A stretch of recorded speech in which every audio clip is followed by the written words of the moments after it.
पंजाबमधील अमृतसर येथील डॉक्टर बाबासाहेब आंबेडकर यांच्या पुतळा विटंबना करणाऱ्या आरोपींची केंद्रीय गुप्तचर यंत्रणेकडून तपास करून आरोपीला हे कृत्य करावयास लावणाऱ्या मास्टरमाइंडचा शोध घ्यावा व आरोपी आणि मास्टरमाइंड यांच्या विरुद्ध फास्ट ट्रॅक कोर्टात खटला दाखल करण्याची मागणी वंचित बहुजन आघाडीच्या वतीने करण्यात आली आहे।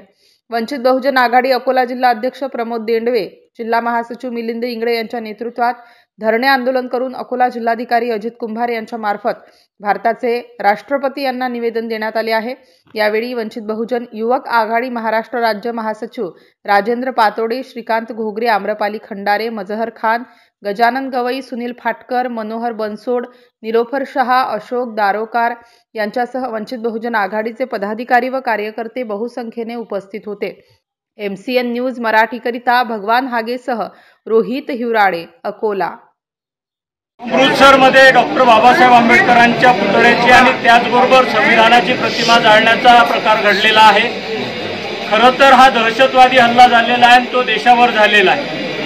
देशाची राज्यघटना जाळली जाणे हा दहशतवादी कृत्य आहे आणि त्याचबरोबर डॉक्टर बाबासाहेब आंबेडकरांच्या पुतळ्याची तोडफोड ही सुद्धा दहशतवादी कृत्य आहे आणि त्यामुळे वंचित बहुजन आघाडीच्या वतीने आज धरणे आंदोलन करून राष्ट्रपतींना निवेदन देण्यात आलेलं आहे आणि त्यामध्ये अशी मागणी केलेली आहे अकोला जिल्ह्याच्या वतीने की ज्या दहशतवाद्याने हे कृत्य केलेलं आहे त्याचा सार्वजनिकरित्या एन्काउंटर झाला पाहिजे।